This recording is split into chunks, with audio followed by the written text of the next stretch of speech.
Hello ನಮಸ್ಕಾರ ಸ್ನೇಹಿತರೆ. ಅರ್ಜುನ್ ಭಾರ್ಗವಿ ಒಂದಾಗೋ ಕಾಲ ಬಂದಿದ್ರೆ ಆ ಕಡೆ ಬೃಂದ ಮತ್ತೆ ವಂದನಾ ಸೇರ್ಕೊಂಡು ಇಬ್ಬರನ್ನ ದೂರ ಮಾಡೋಕೆ ಡಿಸೈಡ್ ಮಾಡ್ಕೊಂಡಿದ್ದಾರೆ. ಇದೆಲ್ಲದರ ನಡುವೆ ಜಿ.ಪಿ. ಪಾಟೀಲ್ ಮನೆ ಸುಸಿಯಾಗಿ ಭಾರ್ಗವಿ ಎಂಟ್ರಿ ಕೊಡ್ತಿದ್ದಾರೆ. ಏನಾಯ್ತು ಏನ್ ಕತೆ ಇದೆಲ್ಲವನ್ನ ಕೂಡ ತಿಳ್ಕೊಬೇಕು ಅಂದ್ರೆ ಈಗಲೇ ನಮ್ಮ ಈ ಚಾನಲ್ನ ಸಬ್ಸ್ಕ್ರೈಬ್ ಮಾಡಿ, ಹಾಗೆ ಒಂದು ವಿಡಿಯೋವನ್ನ ಪೂರ್ತಿಯಾಗಿ ನೋಡುವುದನ್ನ ಯಾವುದೇ ಕಾರಣಕ್ಕೂ ಕೂಡ ಮರಿಬೇಡಿ.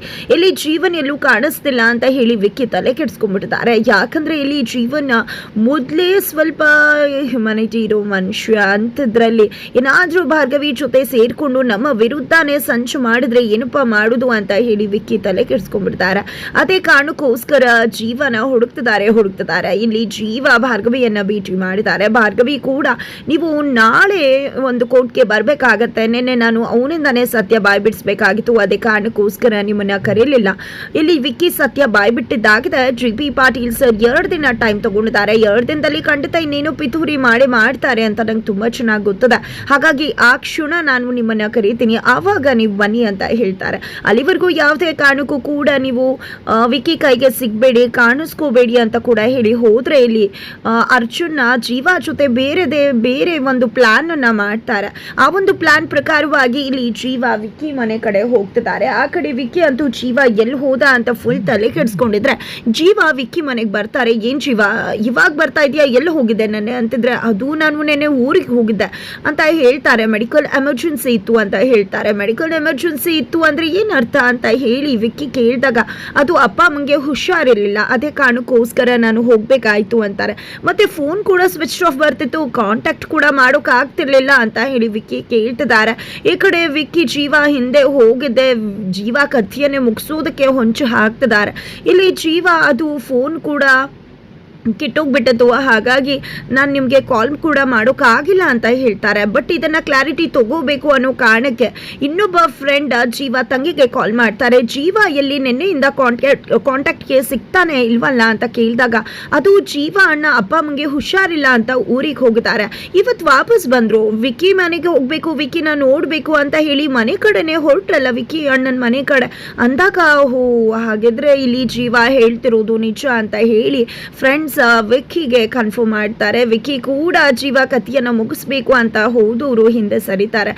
ಅದಕ್ಕೆ ಕಾರಣ ನಿಜವಾಗ್ಲೂ ಜೀವ ತಂಗಿ ಅಂತಾನೆ ಹೇಳ್ಬೋದು. ಬಿಕಾಸ್ ಜೀವ ತಂಗಿ ಜೀವ ಪ್ರಾಣವನ್ನ ಉಳಿಸಿದ್ಲಿ. ಯಾಕಂದ್ರೆ ಜೀವ ತಂಗಿ ಭಾರ್ಗವಿ ಎಲ್ಲ ಕೂಡ ಸೇರ್ಕೊಂಡಿದ್ದೆ ಈ ಪ್ಲಾನ್ ಅನ್ನ ಮಾಡಿದ್ರಿಂದಾಗಿ ಇಲ್ಲಿ ಜೀವ ತಂಗಿಗೆ ಏನು ಹೇಳಬೇಕು ಅನ್ನೋದು ತುಂಬಾ ಚಂದ ಗೊತ್ತಿತ್ತು. ಹಾಗಾಗಿ ಅಣ್ಣ ಅಲ್ಲಿ ಏನು ಹೇಳಿದ್ನೋ ಅದೇ ವಿಷಯವನ್ನ ತಂಗಿ ಕೂಡ ಇಲ್ಲಿ ಹೇಳಿದ್ಲು.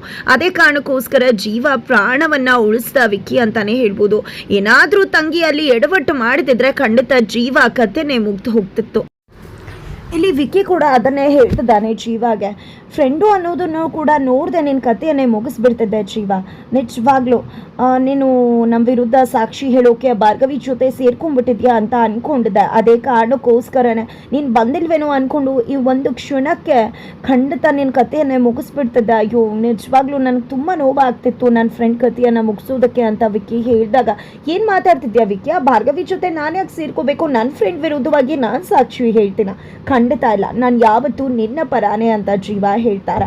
ಹಾಗಾದ್ರೆ ಇಲ್ಲಿ ಜೀವ ಯಾವುದೇ ಕಾರಣಕ್ಕೂ ವಿಕ್ಕಿ ಕೈಗೆ ಸಿಗಬಾರ್ದು ಅಂತ ಭಾರ್ಗವಿ ಹೇಳಿದ್ರು. ಬಟ್ ಜೀವ ಇಲ್ಲಿ ವಿಕ್ಕಿ ಮನೆಗೆ ಬಂದಿದ್ರು. ಇದಕ್ಕೆ ಕಾರಣ ಯಾರು, ಇದಕ್ಕೆ ಬೇರೆ ಯಾರು ಕಾರಣ ಅಲ್ಲ, ಅರ್ಜುನೇ ಜೀವಾಗೆ ಹೇಳಿದ್ದು, ನೀನು ವಿಕ್ಕಿ ನಿನ್ನನ್ನು ತುಂಬ ಅಂದರೆ ತುಂಬ ಹುಡುಕ್ತಿರ್ತಾನೆ, ನಿನ್ನ ಮೇಲೆ ಡೌಟ್ ಬಂದ್ಬಿಡುತ್ತೆ, ಅದೇ ಕಾರಣಕ್ಕೆ ನೀನು ಎಲ್ಲೋ ಔಸ್ಕೊಳ್ಳೋ ಬದಲು ನೀನು ವಿಕ್ಕಿ ಮನೆಗೆ ಹೋಗ್ಬಿಡು ಅಂತಾರೆ. ವಿಕ್ಕಿ ನನ್ನನ್ನು ಸುಮ್ಮನೆ ಬಿಡ್ತಾನೆ ಅಂದಾಗ ಖಂಡಿತ ನೀನು ಫ್ರೆಂಡ್ ಆಗಿರೋದ್ರಿಂದಾಗಿ ಅವನು ಫ್ರೆಂಡ್ ಅನ್ನೋದು ಕೂಡ ನೋಡ್ದೆ ನಿನ್ನ ಕಥೆಯನ್ನೇ ಮುಗಿಸೋಕೆ ಬರ್ತಾನೆ. ಬಟ್ ನೀನು ಒಂದು ಸಾಲಿಡ್ ರೀಸನನ್ನು ಹೇಳಿ ಅವನ ಜೊತೆ ಇರು, ನಂಬಿಕೆ ಬರೋ ಹಾಗೆ ನಡ್ಕೋ, ಖಂಡಿತ ಅವ್ನು ನಿನ್ನನ್ನು ಏನೂ ಮಾಡೋದಿಲ್ಲ ಅಂತ ಹೇಳಿ ಜೀವನ ವಿಕ್ಕಿ ಮನೆಗೆ ಕಳಿಸಿರ್ತಾರೆ. ಅದೇ ಪ್ರಕಾರವಾಗಿ ಜೀವ ಅರ್ಜುನ್ ಮಾತನ್ನು ಕೇಳಿ ಅಲ್ಲಿಗೆ ಹೋಗಿರ್ತಾರೆ.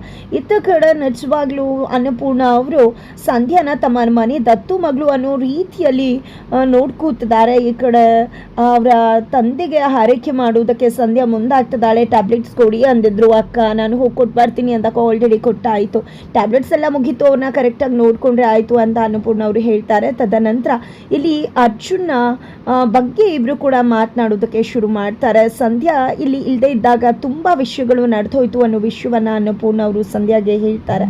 ಈ ಕಡೆ ಅಪ್ಪಂಗೆ ಆಪರೇಷನ್ ಮಾಡೋದಕ್ಕೆ ಯಾರು ಹೆಲ್ಪ್ ಮಾಡಿದ್ರು ಅಂತ ಸಂಧ್ಯಾ ಕೇಳಿದಾಗ ಅರ್ಜುನ ಹೆಲ್ಪ್ ಮಾಡ್ದ, ಮನೆ ಮಗನಾಗಿ ನಮ್ಮ ಜೊತೆ ಇದ್ದ ಅಂತ ಹೇಳಿದಾಗ ಅರ್ಜುನನ್ನ ತುಂಬ ಒಳ್ಳೆಯವರಲ್ವಾ ಅಂತ ಹೇಳಿ ಸಂಧ್ಯಾ ಹೇಳ್ತಿದ್ರೆ, ಹೌದು ಅವನಂತ ಹುಡುಗ ನಮ್ಮ ಭಾರ್ಗವಿಗೆ ಸಿಕ್ಕಿದ್ರೆ ತುಂಬ ಖುಷಿ ಆಗುತ್ತೆ ಅಂತ ಹೇಳ್ತಾರೆ. ಭಾರ್ಗವಿ ಮನಸ್ಸಲ್ಲಿ ಯಾರು ಇದಾರಂತಲ್ಲ, ನಿಜನ ಯಾರದು ಅಂತೆಲ್ಲ ಅಮ್ಮ ಕೇಳಿದಾಗ ಈ ಕಡೆ ಸಂಧ್ಯಾ ಕರೆಕ್ಟಾಗಿ ಉತ್ತರ ಕೊಡುವುದಿಲ್ಲ. ಆದರೆ ಸಂಧ್ಯಾ ಖಂಡಿತವಾಗ್ಲೂ ಭಾರ್ಗವಿ ಮತ್ತು ಅರ್ಜುನನ್ನ ಒಂದು ಮಾಡಬೇಕು ಅಂತಾನೆ ಯೋಚನೆ ಮಾಡ್ತಿದ್ದಾಳೆ.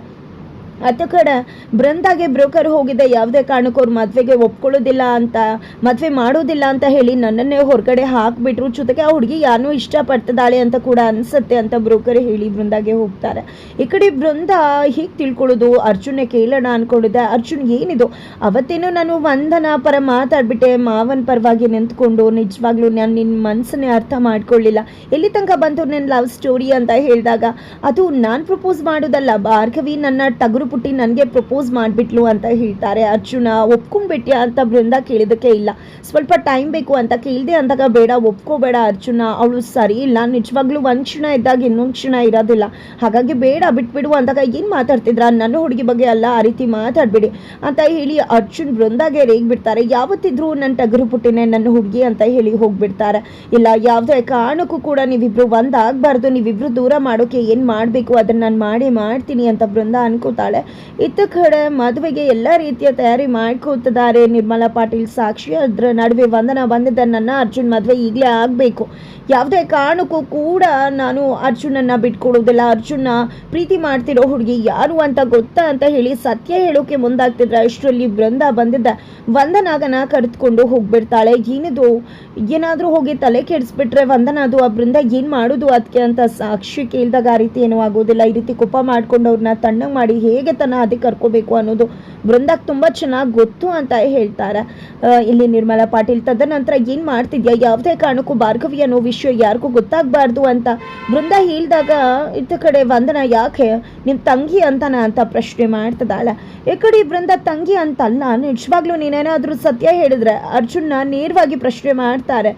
ನೇರವಾಗಿ ಪ್ರಶ್ನೆ ಮಾಡ್ತಿದ್ದಾಗೆ ಅವನು ಹೋಗಿ ಭಾರ್ಗವಿನ ಮದುವೆ ಆಗಿ ಕರ್ಕೊಂಡು ಬಂದ್ಬಿಟ್ರೆ ಏನು ಮಾಡ್ತೀಯ, ಅವರಿಬ್ಬರನ್ನ ದೂರ ಮಾಡೋಕೆ ಏನು ಮಾಡಬೇಕು ಅದನ್ನು ಮಾಡಬೇಕು ಅಂತ ಹೇಳಿ ಪ್ಲಾನ್ ಮಾಡ್ತಿದ್ದಾರೆ ಬೃಂದ ಮತ್ತು ವಂದನಾ. ಇತ್ತ ಕಡೆ ಭಾರ್ಗವಿನ ಭೇಟಿ ಮಾಡಿದಂಥ ಅರ್ಜುನ್ ನನ್ನ ಹುಡುಗಿ ಆಗಿರಬೇಕು, ಹೀಗಿರಬೇಕು, ನಾನು ನನ್ನ ಹುಡುಗಿ ಜೊತೆ ಹೀಗಿರ್ತೀನಿ ಹಾಗಿರ್ತೀನಿ ಅಂತ ಹೇಳ್ತಿದ್ದಾರೆ. ಈ ಕಡೆ ಭಾರ್ಗವಿ ಕೂಡ ನನ್ನ ಪಾತ್ರೆ ತೊಳೆದ್ರೆ ನೀ ಏನು ಮಾಡ್ತೀಯ ಅಂದಾಗ, ಬಟ್ಟೆ ಒಗಿತೀನಿ ಅಂತ ಅರ್ಜುನ್ ಹೇಳ್ತಾರೆ. ಬಟ್ ನನ್ನ ಹುಡುಗಿ ಜೊತೆ ನಾನು ಹೀಗೆ ಇರ್ತೀನಿ ಅಂದ ತಕ್ಷಣ ಇಲ್ಲಿ ಭಾರ್ಗವಿ ಉರ್ದು ಹೋಗ್ತಿದ್ದಾಳೆ. ಜೊತೆಗೆ ನನ್ನ ಹುಡುಗಿ ಅಪ್ಪ ಅವಳನ್ನ ಎಷ್ಟು ಚಂದ ನೋಡ್ಕೋತಿದ್ರು, ನಾನು ಅವಳನ್ನ ಅಷ್ಟು ಚಂದ ನೋಡ್ಕೋತೀನಿ, ಹೀಗಿದ್ರೆ ಸಾಕು ಅಲ್ವಾ ಮೇಡಮ್ ನನ್ನ ಹುಡುಗಿ ಜೊತೆ ಅಂತ ಹೇಳಿ ಅರ್ಜುನ್ ಭಾರ್ಗವಿ ಕಾಲು ಎಳಿತಿದ್ದಾರೆ. ಕೊನೆಗೂ ಭಾರ್ಗವಿ ಮತ್ತು ಅರ್ಜುನ್ ಲವ್ ಸ್ಟೋರಿ ಶುರು ಆಗೋದ್ರ ಜೊತೆಗೆ ಜಿ.ಪಿ. ಪಾಟೀಲ್ ಮನೆ ಸುಸಿ ಆಗಿದ್ದೆ. ಇಲ್ಲಿ ಭಾರ್ಗವಿ ಅರ್ಜುನ್ ಜೊತೆಗೂಡಿ ಜಿ.ಪಿ. ಪಾಟೀಲ್ ಮನೆಗೆ ಎಂಟ್ರಿ ಕೊಡ್ತಾರ ಅನ್ನೋದನ್ನ ಕಾದು ನೋಡಬೇಕಾಗಿದೆ.